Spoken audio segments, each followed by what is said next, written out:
Hello and welcome to this Wednesday edition of the World Report. Viewers, I'm Arjun Samar Mahindran. Let's take a look at what's making headlines around the world. We got big news coming in for Indians for H-1B hopefuls. Now, the countdown to a new job in America, viewers, has just gotten longer. I'll explain why and how. More importantly, exactly. Now, the U.S. State Department's tougher social media checks are causing major delays already. Interviews that were initially set for mid to late December are now being pushed all the way to March. But that's not it, and the embassy is clear. If your appointment has been rescheduled, showing up on your old date will only get you turned away at the main gate. Now, the new rules require applicants and their dependents as well to keep their social media profiles public. That's right. Officers will begin reviewing online activity from the 15th of December to flag security risks. Meanwhile, immigration attorneys say the cancellations have already kicked in. Now, this also adds another layer to the earlier pressure on H-1B program, which included Donald Trump's new $100,000 fee on fresh work visas. Meanwhile, here's my colleague Gauri Dwivedi getting you the very genesis of this row and its implications, which we in fact already see unfurling in India as we get to this broadcast. Trump administration's latest move, which is yet another effort to block H-1B visas and block those who are most deserving. And yet again, it's actually being done in a manner that is almost symptomatic of Trump 2.0, creating nationalist barriers, all while pushing pro-business rhetoric. Now, what has happened is, after hiking fees, increasing scrutiny, there's yet another layer of uncertainty that is being added. And this time around, LinkedIn accounts of candidates are being screened. Ostensibly, candidates' profiles will be screened and vetted for those, and red flags will be raised for those whom they find have curbed freedom of speech. And anyone or their families found to be curbing the same will not get an H-1B visa. Now, this is the exact same rhetoric that Donald Trump and his administration had pushed against European governments and against big tech by saying that conservative voices are being suppressed, and they want to do the same thing when it comes to H-1B as well.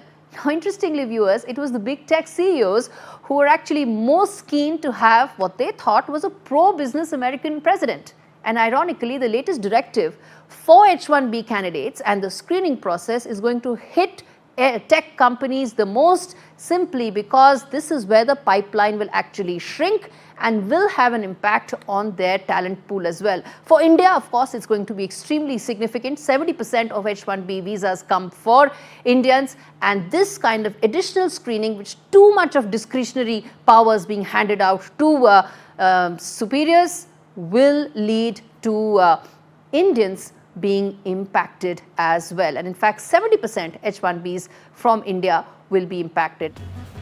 We now shift our focus back to Southeast Asia, where Pakistan's political tensions have spiked again overnight, and this time as a sit-in by former Prime Minister Imran Khan's sisters turned into a violent crackdown right outside Adiala jail, Rawalpindi's Adiala jail, where the former Prime Minister is incarcerated.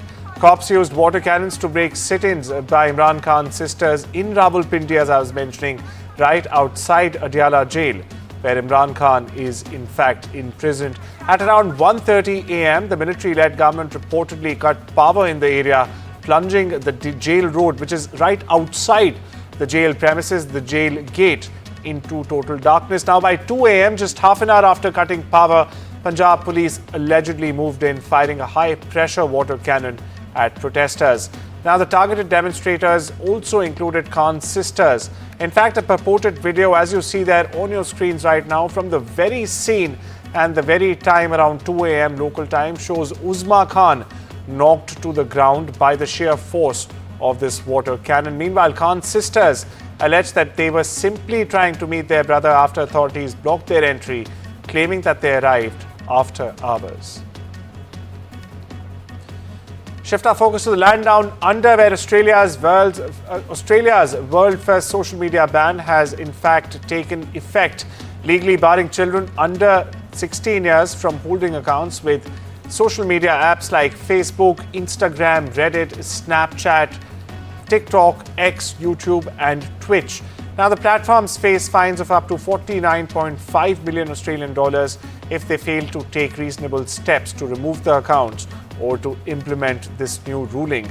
Meanwhile, Elon Musk's X has already said it would comply with Australia's world-leading crackdown banning under-16s from social media.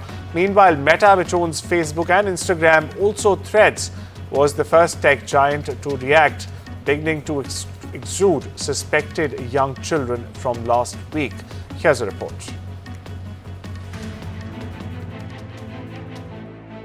In a world ruled by the scroll, Australia slams the door shut for millions of young users. A global first, social media banned for teenagers. Australia has become the only country in the world to shut down social media access for all children under 16. Millions of Australian children are now being told to put the phone down, not by their parents, but by the law. From TikTok to Instagram, YouTube to Snapchat, 10 major platforms now forced to block millions of young users or face fines of nearly $50 million. We've said very clearly that this won't be perfect, but it's the right thing to do for society to express its views, its judgment about what is appropriate. And there is no doubt when we look at the rise in mental health issues faced by young people, when we look at the social harm which has been caused by social media, that we want kids to have the opportunity to enjoy their childhood, and we want parents to be empowered as well to have that discussion. While the Australian government says it's a necessary intervention, a move to protect kids from addictive algorithms, online bullying, and the mental health toll of constant screen time, critics warn that the ban is risky, pushing teens to VPNs, shadow platforms, and even darker corners of the internet. We've just grown up with this our entire lives, and now it's just being taken away from us all of a sudden. We wouldn't even know what else we could do. Even if all these kids got banned from these platforms and there was no way they could get on it, they're just going to move to a different platform and it's going to be worse, and they're just going to keep jumping to different platforms. So the whole ban doesn't make sense if it's not going to work. For the first time in over a decade, a generation raised online is being forced to step offline. Will it protect young minds or create a new digital divide? Around the world, governments are watching closely, wondering whether Australia could spark a global shift. A bold experiment now begins. The question is, will it work? Bureau Report, NDTV. Shifting our focus to Eurasia now, where Ukrainian President Volodymyr Zelensky has reaffirmed his refusal to cede any territory to Russia. Now, Zelensky continues to show resistance, to say the least, against US pressure for a compromise, or any compromise for that matter, with Vladimir Putin and Russia. Now, the president has emphasized not having the moral right to cede any land.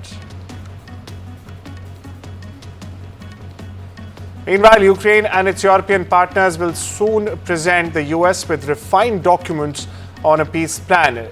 Kyiv is under concerted pressure from the White House to secure a quick peace deal. However, the nation is pushing back on a US-backed plan proposed only last month that many see as favorable to Moscow. Zelensky has said new components of the deal, hashed out with the British, French and the German leaders in London, are ready for US review. Ukrainian officials, meanwhile, are also seeking strong security guarantees from all the partners, the US and the European partners, in the event of Russia attacking again. Meanwhile, Zelensky has also said he is ready to hold a wartime election within the next 3 months, or a 90-day window. The statement comes after appearing to bow down to pressure from Donald Trump, who has in fact been pressurizing Ukraine to hold a national vote. We've been seeing Donald Trump make this repeated demand again and again. One demand which has in fact also been coming in from Trump even before he was elected. He took assumed office on the 20th of January this year. Now, Zelensky has said that he was prepared to organize a wartime vote as long as he gets the permission from his parliament and also foreign allies. During a Western media interview, President Donald Trump took a hard line with Volodymyr Zelensky as well as his counterparts in Europe. Now, Trump pressed Zelensky to accept the US proposal that Ukraine cede territory to Russia, arguing that Moscow retains the upper hand still in its nearly 4-year-long invasion. Trump also had some harsh words for his European counterparts, saying that their nations are quote-unquote decaying and that the leaders are not doing a good job. Ukrainian leaders, on the other hand, are working to ensure that any ceasefire is backed by solid security guarantees. Meanwhile, Trump has not given explicit guarantees in public, at least till now. Listen in. They're not doing a good job. Europe is not doing a good job in many ways. They're not doing a good job. I want to ask They you talk about too that. much, and they're not producing. We're talking about Ukraine. They talk, but they don't produce. And the war just keeps going on and on. Stay with the US, where a judge has cleared the Justice Department to release documents in the criminal case against Jeffrey Epstein and his associate Ghislaine Maxwell. Now, Maxwell is in prison for sex trafficking underage girls with the deceased financier.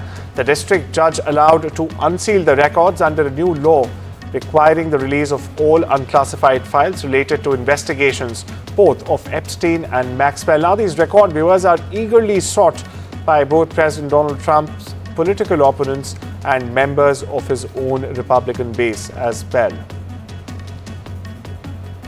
Over in Asia, a fire ripped through an office building in Indonesia's capital, Jakarta, on Tuesday, killing at least 22 people, including a pregnant woman as well.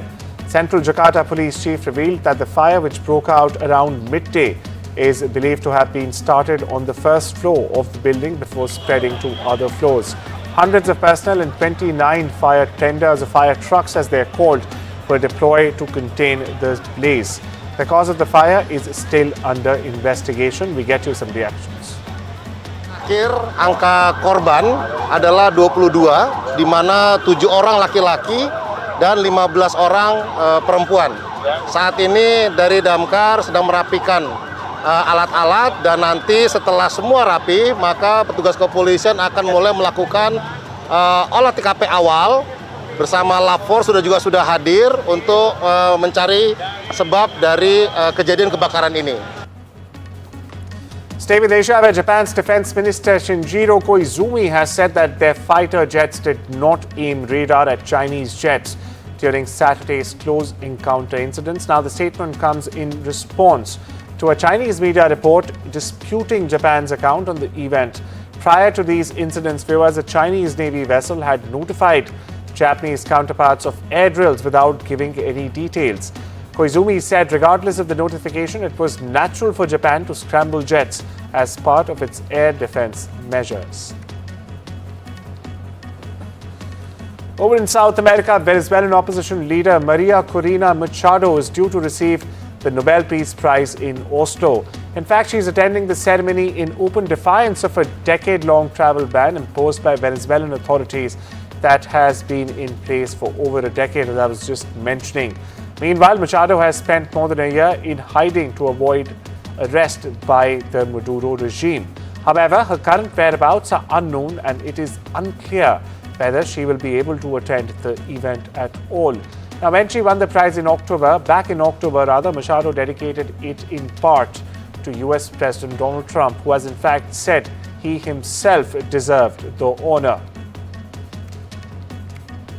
25 children and 92 companions were evacuated by the WHO, or the World Health Organization, to countries. Now, these countries include Italy, Romania, Norway, and Belgium. The day before their departure, the patients were held at a field hospital built by the WHO in conjunction with the Palestine Red Crescent. The WHO says more than 18,500 patients still require medical evacuations for advanced treatments, which are unavailable in Gaza still. We get you more on this. We are still advocating for more corridors for patients to be evacuated abroad and get their advanced treatments, particularly because there are still 16,000 patients in urgent need for better treatment abroad.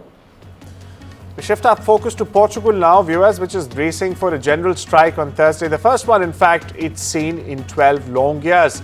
Portugal's two main unions have called the strike to protest against a new labour package announced by the centre-right governments. Now, Montenegro's government says the measures proposed add flexibility to the job market. Meanwhile, its opponents say, or alleged rather, it's an attack on the workers' rights, on the very rights of the hard-working worker unions of Portugal. Now, among some of the most contested elements is a limit on how long breastfeeding women can actually claim a flexible work schedule. Meanwhile, we get you the voices of a union leader listening. Vamos ter, de facto, uma grande mobilização de trabalhadores, uma grande greve geral, seja no setor privado, seja no setor público, e vai ser uma grande demonstração de força do coletivo dos trabalhadores e de exigência da rejeição deste pacote laboral. And with that, it's time we step into a quick break. Viewers, much more lined up on the other side. Needless to say, don't you go anywhere.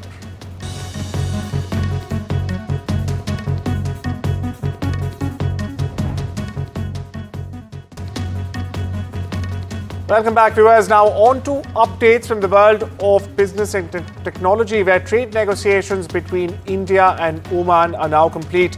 Now, the upcoming CEPA trade pact could very well open a gateway to the Middle East for India, or should I say another gateway to the Middle East. My colleague, meanwhile, Vishal Vivek, gets you an exclusive with Oman's ambassador to India, Isa Saleh Abdullah Saleh Al-Shabani. Take a look. To start off, I wanted to ask you about the all-important CEPA that we've, both the sides have been talking about for a while now. How long until we have that final, ratification? Well, I think is based on the latest comments that the negotiation has already been concluded. I think it's now for the different stakeholders in Oman and both in India to finalize the final steps out of it. And hopefully we will be hearing some good news very soon. Right. And as far as I have read, India remains an important economic partner for Oman. What specific, investment opportunities would Oman be looking at giving some Indian companies? Do you have anything in mind? Well, I think it has been a very historic relationship between the two countries. I think Oman has the resources that would attract some of the Indian investments. Oman also a gateway either to the GCC market, to the Middle East, and to the wider world. Talking about gateways, do you see Suhar region emerging as the next gateway that India could be looking at when it comes to the Middle East? Well, of course, Suhar is not only a logistic hub, it is strategically located. It is very closest, or one of the closest points to most of the Indian businesses. And Oman enjoys friendly relationship with most countries of the world, and also historic relations with many others. Talking about the strategic location of Suhar, it's right at the tip of Oman, right? So it's also, it could, are you of the opinion that it could play a big role in anti-piracy operations? It's already playing a big role, but do you think India can also, collaborate with Oman on some level so that the anti-piracy, because piracy is a big menace in that region. Do you think Suhar can play a big role in that? Well, Oman in general has been playing a big role in that, and Indian Navy as well has been known worldwide for operations in the Indian Ocean. And I think the two countries, we have seen it, is collaborating in order to make sure that there is safe maritime routes for world trade across the region. Well, from one big collaboration to another. What am I talking about? Well, Amazon plans to invest more than $35 billion in India by 2030. Now, to expand operations and strengthen its AI capabilities. The US giant is the latest global tech firm to deepen its presence in the world's most populous country. Major US tech firms have already poured in billions of dollars into India this year alone. The investments underscore India's emergence as a strategic hub for deep tech growth. NVIDIA Corporation has built location verification technology that could now identify which country its chips are in fact being operated in. Now, this new move comes amid growing concerns among US lawmakers over the smuggling of NVIDIA's artificial intelligence chips. The verification feature was demonstrated privately in recent months, but not yet been released.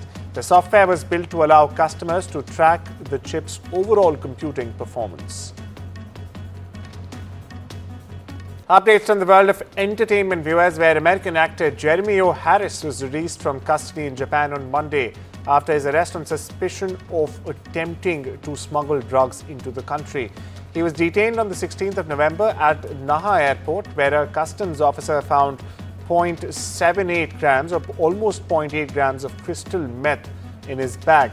Local prosecutors, meanwhile, have declined to confirm whether Harris had in fact been charged with a crime or not. And there were butterflies, there were wigs, and of course, how can we miss out the sparkles? They were a common theme on the red carpet to celebrate the 18th season of RuPaul's Drag Race. Yes, that's correct. 14 queens or kings will be competing for the title of America's next drag superstar, and a $200,000 serious cash prize at that. Now, several contestants were on the red carpet in New York already. This is an amazing season. I want everybody to understand there's a lot of new faces, there's a lot of new talent. What I do enjoy about the job is that I get the opportunity to be a part of launching so much queer talent into the world and watch every girl go out and be superstars. Well, with that, viewers, it's a wrap on this Wednesday edition of the World Report. Take care and have a wonderful day.